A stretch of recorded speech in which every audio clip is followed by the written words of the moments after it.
É isso que vocês fazem. Até o cara se tirar, ficar louco e dar um monte de... Latino aparece dentro de um carro extremamente alterado durante uma discussão com sua ex-mulher e a mãe dela. Não tô defendendo. Tem atitude, porra! Eu tô falando pra você. Tem atitude!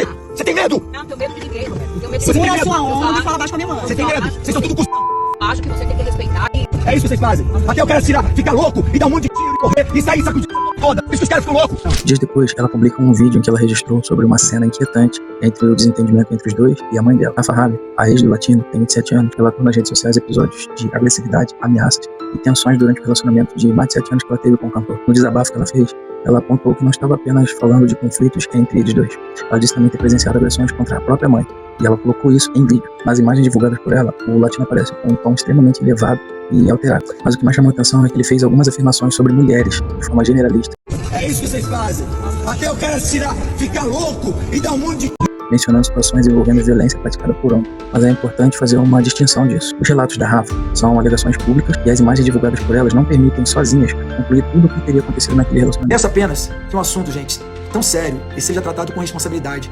E qualquer conclusão venha de apuração completa dos fatos, e não de fragmento de uma história editada ali no vídeo, da forma que lhe convém. Mas existe algo nessa história que merece ser olhado com cuidado, principalmente quando estamos falando de homens que estão acostumados a ocupar posições de destaque, de força, de poder. Um adendo: nem todo homem que está se sentindo sobrecarregado se torna agressivo. Outro adendo: nenhuma agressividade pode ser justificada por sofrimento, ciúmes, estresse ou dificuldade emocional. Mas existe um funcionamento psíquico que vale a pena ser observado. Quando um homem aprende que não pode demonstrar medo, impotência, tristeza ou a sensação de perda, essas emoções simplesmente não desaparecem. E pode acontecer exatamente isso que vimos acontecer com o Latino. As emoções recalcadas podem procurar outra saída. Às vezes, elas aparecem como irritação, como um silêncio punitivo, com algumas explosões emocionais quando o sujeito é contrariado, como aquela sensação de que, se ele perder o controle da situação, perderá também o próprio valor.